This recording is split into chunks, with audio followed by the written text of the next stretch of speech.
Hi guys, I'm at the FREECULTR studio and I'm sitting here with Pankaj Mullick, one of our one of the first designers on FREECULTR. And why don't we just get to know about you from you?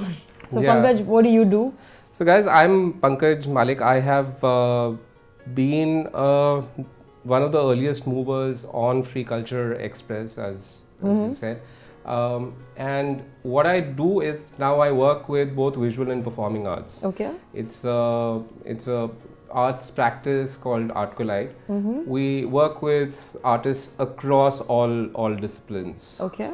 And I think that's where my need to be a creator was also coming from. The visual sense probably came from me having been a journalist and being involved in production of publications, working with both photographers as well as graphic designers. All right. So there was a aesthetic sense that was sort of inculcated from their work, having to closely work with both these groups of people, and a general interest in visual arts. Where do you get inspiration, to put up designs on your tea store? Does the Art Collide, the groups that you're a part of, does that, the findings from there culminate into, transferring that to your tea store? That's of course very likely to happen, because as we do art exhibitions, as we interact with a lot of artists tend to send us their portfolio. So while even just sorting out those images, you do inculcate a sort of idea of what's happening in the art world. Okay. General forms you get from there, you get a sort of subconscious infection, you could call it almost. But this is a good infection. The other part, the inspiration that I get is from the travel that I do. Nice. I'm an avid biker, photographer, and I like to do a bit of hiking as well. And just trying to work with changing the mundane into something very interesting. So all these things are showing up in the t-shirt designs. No wonder your tea store is called Dement_reality. Yeah, that's right. Yeah. So for example, I have a shot of a mountain. I don't want it to be sitting in the center. Right. I need it to be off center. So Yes. I make that choice now. I think that's fabulous. That's amazing. Yeah. Great. So, and how would you say, how has your experience been on the platform? I mean, because you've been there when the old website was there, and now we have a completely new interface. I know you have some interesting observations and thoughts about, views about the platform, the website. So if you can just share with us like the things you like and the things you would like us to improve. From the first time, I think the curation of the stores was something that really worked. But what gives me hope is it's a young team that wants to engage with its creators. Right. You guys are creating new platforms where creators can come and talk about not only share their design philosophy with other creators, but also come and talk about their problems. Right. And more and more what I'm seeing is that it's a very responsive team. Okay. It doesn't take too much of a follow-up to get problems sorted out. Okay. Despite the fact that it's a small team, despite the fact that there are, in any startup, the way things are, they're very haphazard. Yet somehow there is a focus on, no, we have to listen to our internal customers as well, and we have to find ways to evolve the platform by listening to them, because otherwise we'll lose the plot. I think that sense is there. New platforms for engagement are being created. You have, I believe, design meets that are coming up. Yes.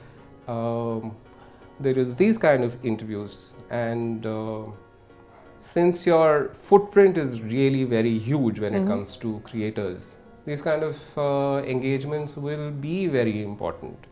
I'm so glad you said that, because we are actually very community driven. We have over 19,000 designers now. We want the themes, we want all the ideas to come from you guys.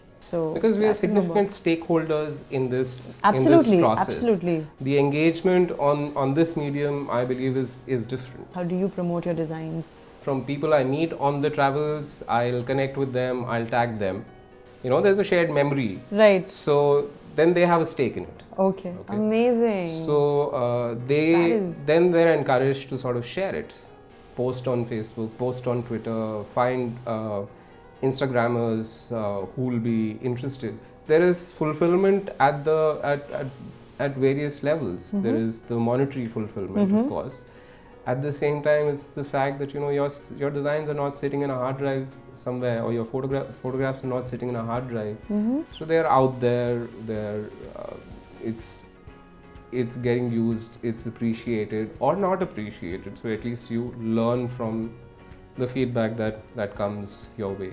The fact that you talked about tagging individuals, that is amazing, because that's a memory you shared with somebody. Yeah, and now you're without being spamming them. Yes, because exactly. They have to have a natural stake in that design. Exactly. I am there in the design, or I have a shared memory. I was there when this was created, right? Or it was born. Yes. Then it makes sense. Otherwise, you're just spamming people. I think that works against you. So you have to be very careful. I think the onus is definitely on the designer to move their community or tribe to start talking about their designs. The designer should be able to mobilize their communities, their tribes, to actually further the reach of each design or the tea stall. Absolutely. Yeah. Absolutely. So that's, I think, where significant earnings will start. I think it's about a rolling effect, about building a critical mass, and then things tend to become a little more self-sufficient or spontaneous in how they move. I'm sure it would be a dream to see somebody, on the street wearing your t-shirt. That has already happened. That has already happened? Wow. There's this the design called Shades. Yes. So this is my friend's bald head with his specs on top of that. Right. And that was shot at a music festival. Okay. So there are stage lights almost set like a large rainbow in the background. My friend, when he saw the design, he said, I never thought that anybody would be able to make money out of my bald head. So before you go, I'd like, so your t-shirt is hanging there. Yeah. And we'd really like it if you can just tell us a little bit about this design, and because this has been there from the beginning. Yeah. And it's a beautiful one. Yeah. It looks really good on somebody. I've seen people wearing this. Yeah, so it really works on a tee. Yeah. This was shot with a friend of mine while we were on a photo walk in Bombay. So this is in Horniman Circle. Okay. And it was close to dusk. That's why the silhouette of the birds. Plus the whole point is, this is not just a t-shirt. It's your canvas. You can express it with anything. If there's a message that you want to convey out there, or is it something that that you really liked and you just want to capture that very moment or that very thought, this is your medium. You can just express it, and you just never know how many people really connect with you on that very thought. Or that's exactly what I'm learning. Thank you so much for being so kind and for coming over. Yeah. It was an absolute pleasure to meet you, and hope to see you again and again right here. Thank you, Divya. It's very, very rewarding for me to engage with a new medium, to engage with the team that's putting this out. It's helping a lot of creators because, like I said earlier, otherwise those designs, those photographs would be just sitting in some hard drive somewhere doing practically nothing. Facebook likes are not enough. It's very important to sort of see that your creativity is also finding sustainability somewhere, and that can be through the monetary appreciation that you get from selling apparel that is carrying your designs and photographs. Yeah. Lovely thought. Okay. Thank you so much. Thank you so much. Thanks.